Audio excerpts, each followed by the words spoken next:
یسوع پلاطس کے سامنے، اور یسوع حاکم کے روبرو کھڑا تھا، اور حاکم نے اس سے پوچھا، کیا تو یہودیوں کا بادشاہ ہے؟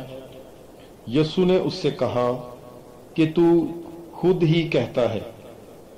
اور جب سردار کہن اور بزرگ اس پر الزام لگا رہے تھے تو اس نے کچھ جواب نہ دیا۔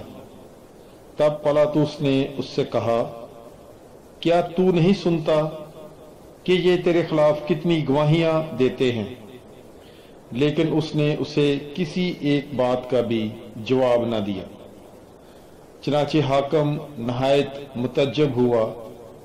حاکم کا دستور تھا کہ عید پر عوام کی خاطر ایک قیدی جسے وہ چاہتے تھے چھوڑ دیتا تھا۔ اس وقت برابا نامی ایک مشہور قیدی تھا۔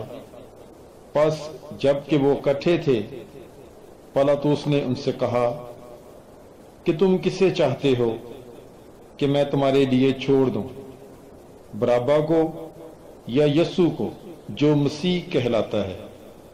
کیونکہ اسے معلوم تھا کہ انہوں نے حسد سے اسے حوالے کیا ہے۔ اور جب وہ مسند عدالت پر بیٹھا تھا تو اس کی بیوی نے اسے کہلا بھیجا کہ تو اس راست باز سے کچھ کام نہ رکھ، کیونکہ میں نے آج خواب میں اس کے سبب سے بہت دکھ اٹھایا ہے۔ لیکن سردار کہنوں اور بزرگوں نے ہجوم کو ابارا کہ برابا کو مانگ لے اور یسوع کو ہلاک کرائیں۔ اور حاکم نے ان سے خطاب کر کے کہا، تم ان دونوں میں سے کسے چاہتے ہو کہ میں تمہارے لیے چھوڑ دوں؟ انہوں نے کہا، برابا کو۔ پلاطس نے ان سے کہا، پھر یسوع کو جو مسیح کہلاتا ہے میں کیا کروں؟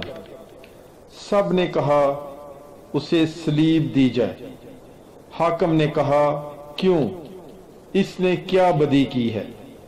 مگر وہ اور بھی چل آئے کہ اسے صلیب دی جائے۔ تب پلاطس نے دیکھا کہ کچھ بن نہیں پڑتا بلکہ ہنگامہ زیادہ ہوتا جاتا ہے، تو پانی لے کر عوام کے سامنے اپنے ہاتھ دھوئے اور کہا، میں اس راست باز کے خون سے پاک ہوں، تم جانو۔